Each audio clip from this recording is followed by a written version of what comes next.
மதுரையின் காவல் தெய்வமாக விளங்கக்கூடியவர்களில் முக்கியமானவர் 18ஆம் படி கருப்பண்ணசாமி. இந்த கருப்பண்ணசாமி எங்கே இருக்காருன்னு பார்த்தீங்கன்னா அழகர்மலை ராஜகோபுரத்துக்கு அடியில் இருக்கார். இந்த வரலாறை பற்றி ஏற்கனவே சொல்லியிருந்தேன், அதை தான் சொல்ல போகிறேன். இங்கே பாருங்கள், இந்த கோயிலுக்கு நேர்த்திக்கடனாக செலுத்தப்பட்ட அருவாளெல்லாம் பாருங்கள் எவ்வளோ இருக்கு பாருங்க. 18 உயரத்தில் செஞ்சு நேர்த்திக்கடன் நிறைவேறின பின்னாடி இந்த அருவாளெல்லாம் கொண்டு வந்து பக்தர்கள் செலுத்துகிறாங்க. இங்கேயே வச்சுருக்காங்க பாருங்கள், இங்கே வச்சுருக்குறாங்க. இதுக்கு கீழே தான் கருப்பண்ணசாமி குடிக்கொண்டு இருக்கார். கதவில் தான் பூஜை நடக்கும். அந்த கதவு தான் பூஜை நடக்கும். கோபுரத்தை பாருங்கள், இது பெருமாளோட ராஜகோபுரம், கள்ளழகருடைய ராஜகோபுரம் தான். என்ன இதோட வரலாறு அப்படின்னு பார்த்தீங்கன்னா, இந்த கள்ளழகர் வந்து ரொம்ப அழகானவர். அழகர் என்றாலே ரொம்ப அழகு மிகுந்தவர்.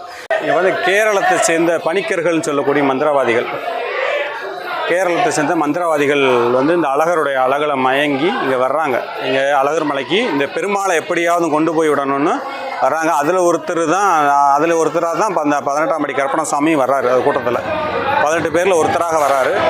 வந்தவர் அப்படியே பார்த்தீங்கன்னா இந்த என்ன பண்ணுறாங்கன்னா, நெத்தியில் ஒரு மையை செஞ்சு கொண்டு வராங்க. ஒரு மை வந்து நெத்தியில் வச்சுறாங்கன்னா அந்த மை வந்து யாரையும் வெளியில் பார்க்க முடியாது. அதாவது நம்மளை வந்து வெளியில் இருக்கவங்க நம்மளை பார்க்க முடியாது. அந்த மை வந்து அவ்வளோ பவரான மையம். அந்த மையை செஞ்சு நம்ம நெத்தியில் வச்சுட்டு கோயில் கருவறைக்குள்ளே நுழைஞ்சிட்றாங்க. கருவறையில் நுழைஞ்சவங்க ரூபம் வந்து விஸ்வரூபம் பெரிய ரூபமாக இருப்பார். அந்த கொஞ்சம் இன்ச்சு பை இன்ச்சாக 4 மேனியும் பொழுதுற வண்ணமாக இன்ச்சாக நகட்டி வெளியே கொண்டு வந்துட்டால் கொண்டு போயிடலாம். வாசலை விட்டு கருவறை விட்டு வெளியே வந்தால் அவங்க நாட்டுக்கு எடுத்துகிட்டு போயிடலான்னு அவங்க அந்த இதை செய்கிறாங்க. அதில் அந்த அப்போ வந்து பெருமாள் வந்து என்ன பண்ணுறாரு, அர்ச்சகரோட கனவுல போய் சொல்லி இந்த மாதிரி ஒரு என்னை வந்து கடத்துறதுக்காக வந்திருக்காங்க, கடத்தி அவங்க நாட்டுக்கு கொண்டு போக போகிறாங்க.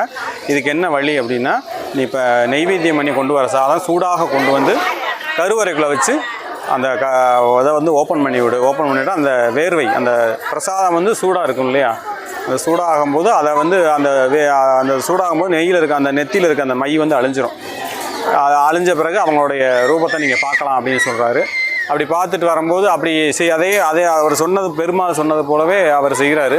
செஞ்ச பிறகு 18 பேர்த்தையும் பார்த்த பிறகு என்ன பண்ணுறாங்கன்னா, ஊர் மக்கள்லாம் சேர்ந்து இவங்களை என்ன பண்ணுறது அப்படின்றாங்க.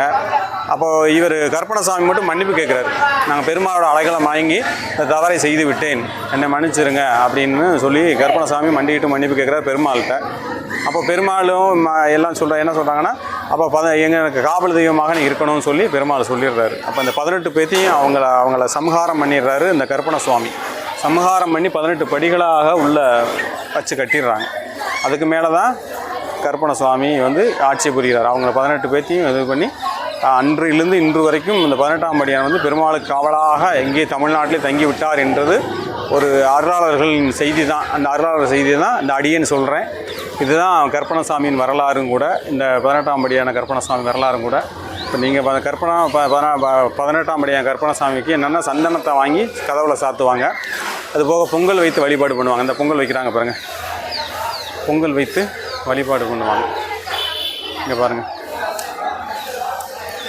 பொங்கல் வைத்து வழிபாடு பண்ணுறாங்க. இந்த மாதிரி பொங்கல் வைக்கிற இடத்துக்கு ஒரு தனி இடம் இருக்குது. அதேமாதிரி இந்த கருப்பண்ணசுவாமியை கேட்டுட்டு தான் மதுரைக்கு கள்ளழகர் கிளம்புவார். எந்த ஒரு உற்சவம் நடந்தாலும் கோயிலை விட்டு வெளியே வந்தால் 18ஆம் படி கருப்பண்ணசுவாமியோட அனுமதி வேணும். அன்றைக்கி பார்த்திங்கன்னா என்னென்னா, இந்த கோயிலில் இருக்க என்ன நகைகளை கொண்டு போகிறார், எத்தனை துணிகள் கொண்டு போகிறார் அப்படின்ற கணக்கெல்லாம் இந்த 18ஆம் படி கருப்பண்ணசாமிகிட்ட ஒப்படைச்சிட்டு கொண்டு போவாங்க. திருப்பி அதே மாதிரி மதுரையில் அந்த சித்திரை திருவிழா முடிஞ்சு திருப்பி வரும்போது என்னென்ன பொருட்கள், அணிகலன்கள், பட்டாடைகள்லாம் கொண்டு போனாங்களோ அதெல்லாம் திருப்பி கொண்டு வந்து கணக்கு ஒப்படைச்சிட்டு கோயிலில் கொண்டு வந்து கருவறையில் வைப்பாங்க. அந்த கணக்கில் சேர்ப்பாங்க. அப்படிப்பட்ட ஒரு இந்த பெருமாள் கோயில் நிர்வாகம் பண்ணக்கூடியவர் தான் இந்த 18ஆம் படி கருப்பண்ணசுவாமி. அவர் வாசல்லேருந்து தான் நம்ம பேசிக்கிட்டு இருக்கோம். கண்டிப்பாக நீங்களும் அழகர் கோயில் வந்து இந்த கருப்பண்ணசுவாமியோட சன்னிதானத்துக்கு வாங்க. உங்களுக்கு என்ன குறைகள் இருந்தாலும் இந்த கருப்பண்ணசுவாமி தீர்த்து வைப்பார். ஏன்னா இவர் காவல் தெய்வமாக விளங்கக்கூடிய ஒரு பெரிய தெய்வம். தெய்வத்திட்ட நம்ம என்ன வேண்டுதல் வச்சாலும் அதை நிறைவேற்றுவார். குழந்தை இல்லாத குழந்தை வரமாகட்டும், வேலை இல்லாத வேலை, அத்தனை வரங்களையும் மாறி அருளக்கூடியவர் இந்த 18ஆம் படியான் கருப்பண்ணசுவாமி தான். அவர்கிட்ட வந்து உங்கள் வரங்களை நீங்கள் வேண்டுதல் வைங்க, வரங்களாக உங்களுக்கு திருப்பி கொடுப்பார். அந்த நம்பிக்கையோடு அந்த வீடியோ முடிக்கிறேன். உங்களுக்காக நானும் வேண்டிக்கிறேன்.